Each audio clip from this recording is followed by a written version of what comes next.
L'impression 3D progresse à un rythme soutenu. À l'université anglaise de Loughborough, on élabore de nouvelles méthodes de production. L'objet de base est scanné ou créé numériquement, analysé et découpé en tranches dans des milliers de minuscules couches, puis formé en 3D. Cette technologie pourrait révolutionner la conception des produits. Ce que nous avons ici est un prototype d'une maquette de Ford T fabriquée grâce à une technologie d'impression 3D qui en fait est très similaire à l'impression 2D en jet d'encre que tout le monde a chez soi. Une fois enlevés tous les éléments de support, voilà ce qu'on obtient.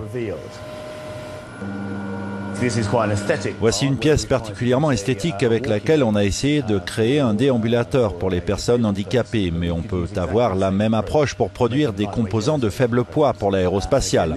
On a fabriqué ça selon un procédé plutôt conventionnel à partir de polymères, mais on peut aussi le faire en métal. L'impression 3D séduit de plus en plus de start-up comme Makilab au Royaume-Uni. Sa fondatrice a lancé sa production de poupées. Aucun besoin de les faire fabriquer à l'autre bout de la planète. Tout se passe chez elle à Londres et les commandes viennent du monde entier.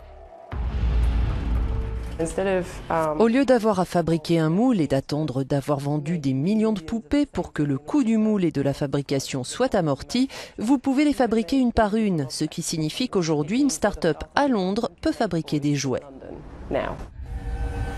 Jusqu'à présent, la modélisation 3D était destinée à une utilisation professionnelle, notamment médicale. En s'ouvrant à d'autres domaines, mais aussi aux particuliers, elle donne l'opportunité de fabriquer à petite échelle et de manière personnalisée. Ce serait presque un retour à l'artisanat.